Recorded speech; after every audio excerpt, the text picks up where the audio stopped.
Welcome back to Based Combat. Today, I'm being drawn as the Giga Chad, and the coup d'etat forces are being drawn as the Soy Jack. I hate those memes, actually. They're They're just Rage comics, but worse. Yeah. Dude, actually, they're just modern Rage comics. somebody made a comment. There's somebody like, it was like a, oh my god, what time are we at? Oh my god. 28, 29, 30, 31, 32, 33. Run. You there? Yes. Okay. So the thing is though, Rage comics are very ironic. They've always been very ironic. Yeah. And the thing is, most of those like Wojak bullshit, like most of them are just made out of legitimate spite for other people. Yeah, I remember seeing this thing where it was like supposed to be like you know, the guy is like, I shall work and then bring you, you know, whatever income because I'm a good husband or whatever, and then the woman replies and is like, I am literally the happiest woman ever or whatever, and somebody just replied and was like, stop playing dolls with you, Wojaks.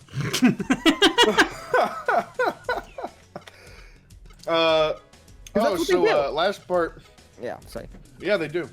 Last part, we joked about destroying an elementary school and blindly following the orders for our government. In Ace Combat 2. In this part, we in Ace Combat 2, yes, let's specify.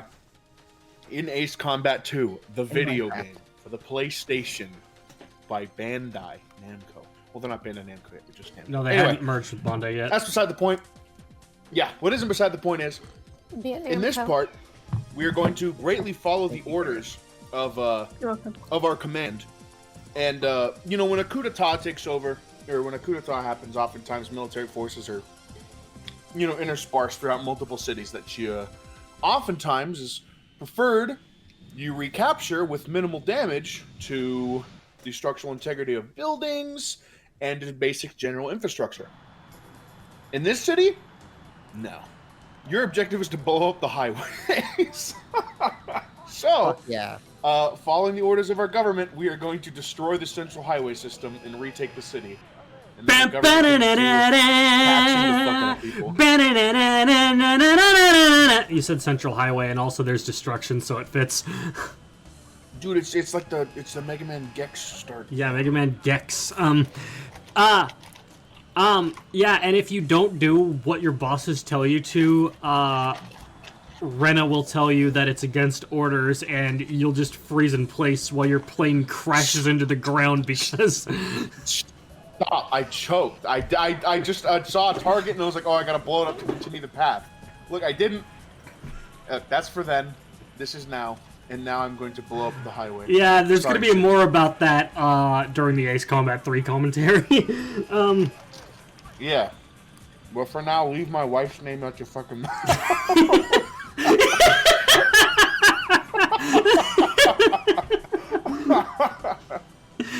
You can't just fucking say that about a fictional character. Au contraire. Alright. I just did. Alright. So, I promised that I was gonna bitch about Rebirth today. Yes, go ahead. Okay. Go crazy. Unleash it. Let these frauds know. In Final Fantasy VII, the original game, the Temple of the Ancients takes about 30 minutes at most. The most notable things is that there's a mildly annoying clock puzzle, Tsung gets stabbed by Sephiroth, and then Cait Sith redeems himself. Sephiroth. Yes. In Rebirth, you go through this whole, like, section where you mess with the gravity. Like, you got, like, you're walking on the ceiling, you're walking on the walls and stuff like that. Then it gets really stormy, and then the group gets split into two. And then you have to go through one area with Cloud, Barret, and Tifa. Where you have to, like, push crates into the, like, into a gust of wind so that it is, like, it's not getting in the way of the path. Moving crates. I'm Doolin. Good to see you. Like, cause like it's the live stream actually. It's a live stream like blowing things away like a gust of wind. There's one really funny part where, like, because of the gravity's all fucked up, you see a Shinra soldier, like, falling sideways. They just pass him, and their reaction is like, so are we gonna talk about that, or...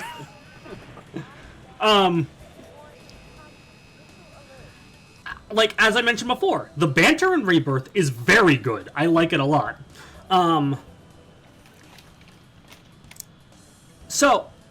But yeah, you move a crate in front of the Lifestream wind gust so that it doesn't blow you away. Then you get to the end of the section, and then the Turks blow up the path forward so you can't progress.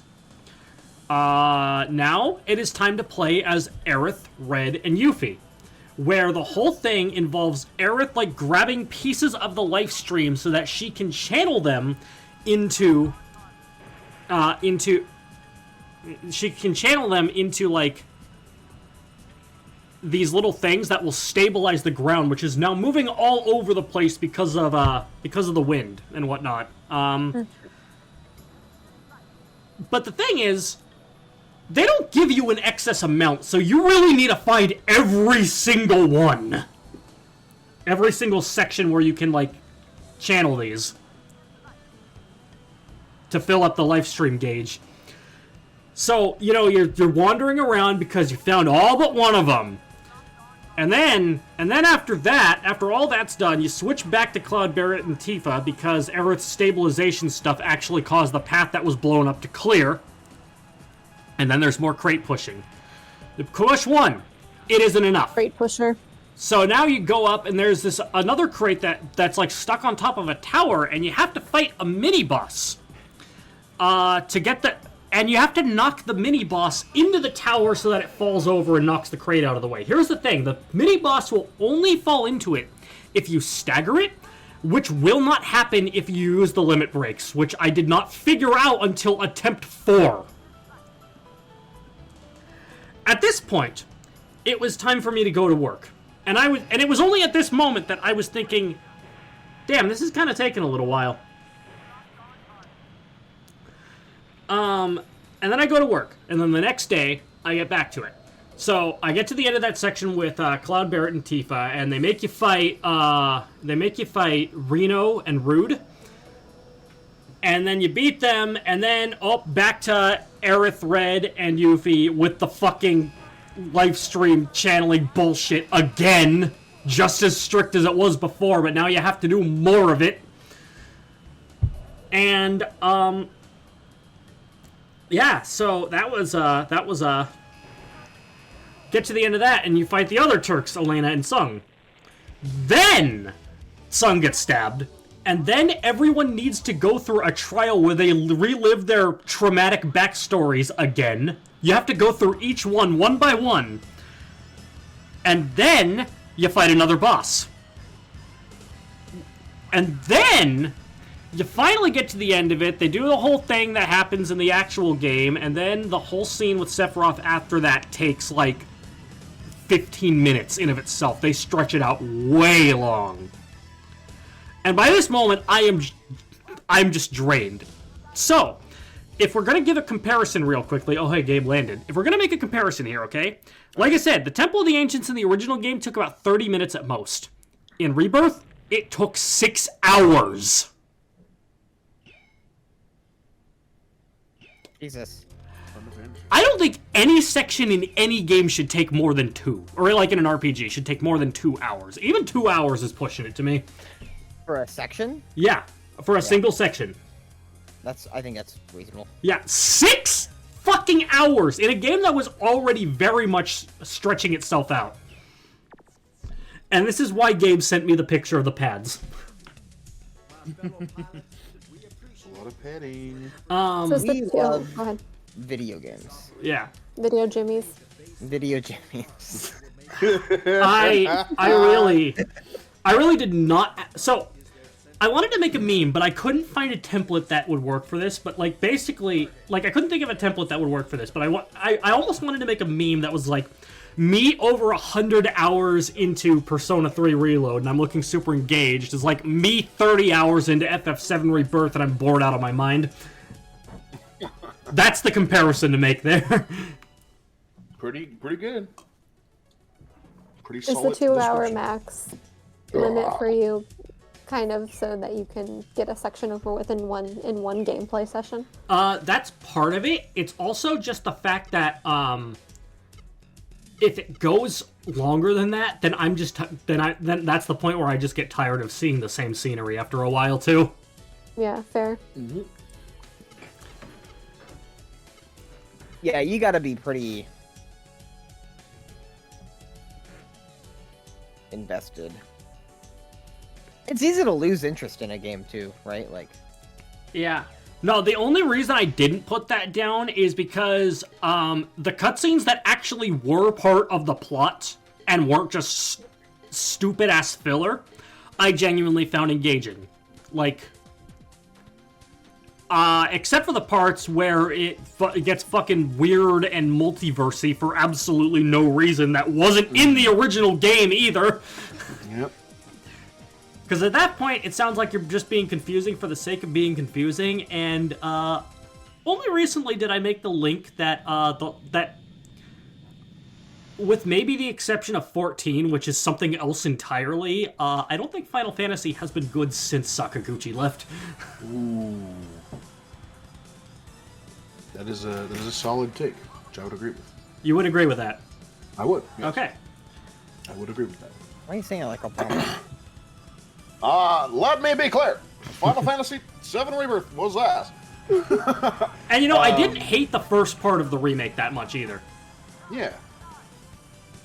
You know, my brother really liked the first part, if anything. I mean, I wouldn't say I loved it, but I certainly liked it more than Rebirth. Yeah.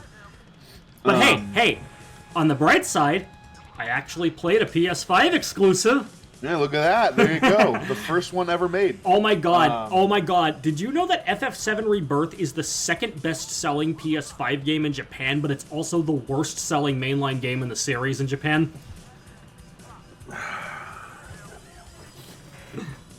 Good for them. Good for them. I think that honestly says more about how much PlayStation has declined over there. Fuck you, Zoe. Sorry. Sony is a Japanese company, right? So Sony is a Japanese company, but in 2016 they moved the PlayStation headquarters to California. So basically, PlayStation is bad now because of woke. Exactly. Yeah, go woke, go broke. But genuinely, I think a shift towards Western demographic has has put them in a situation where they kind of forgot what made them special to begin with, and has also resulted in a lot of AAA bullcrap. Yeah, we'll call a spade here. Games are fucking suck ass in their dick. They're terrible. You know, I've seen a lot of video gamers talk about a lot of video game things.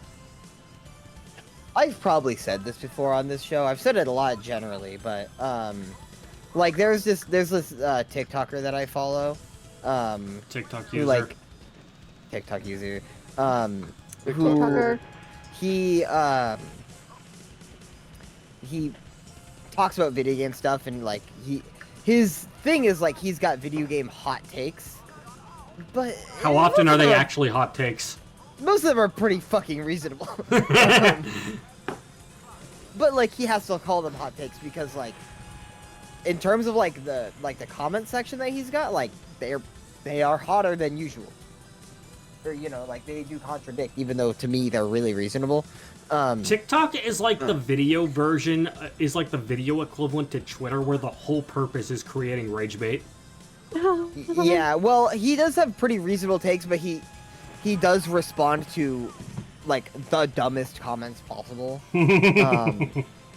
But I go into his comment section, and it's like those aren't uncommon comments that he what he replies to.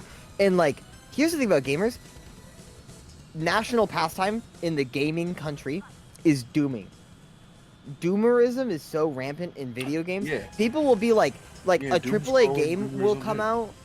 A AAA game will come out, and like it's got multiplayer, and it's not very good. And people will see that and be like, "Dude, multiplayer gaming over."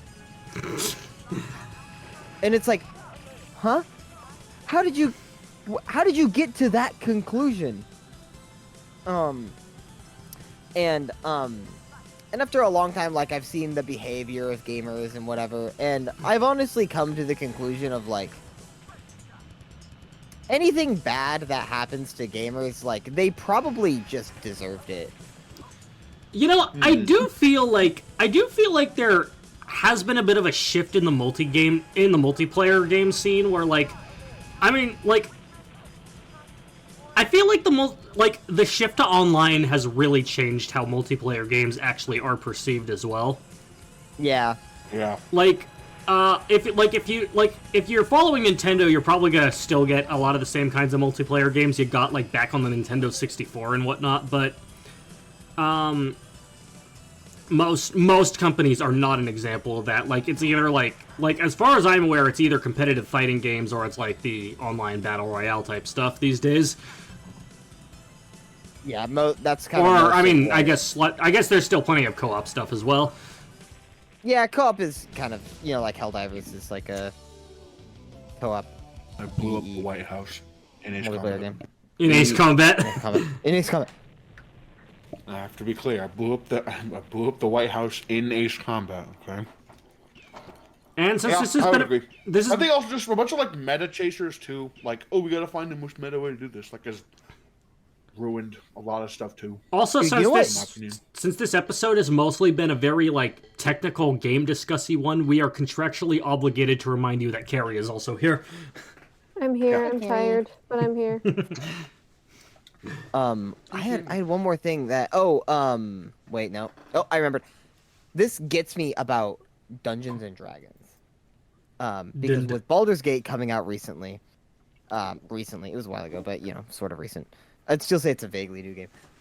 Really good game. I've never played it. I'm not gonna play it, but I don't like turn-based combat. But like I've had a lot of people are like really interested in D&D stuff now, and I'm like, that's cool because D&D is an awesome game.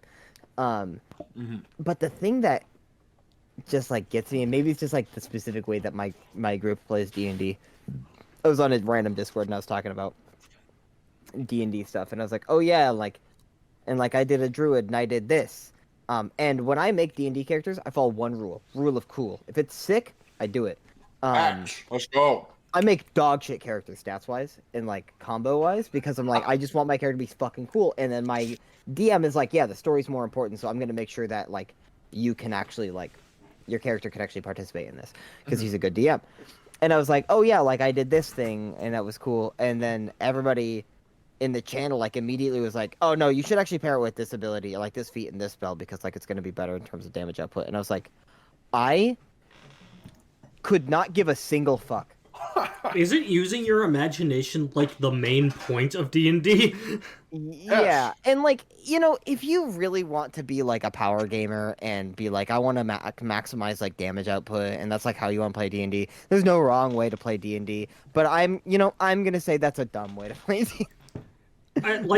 You may be playing affectionately. You may be playing effectively, but are you having fun?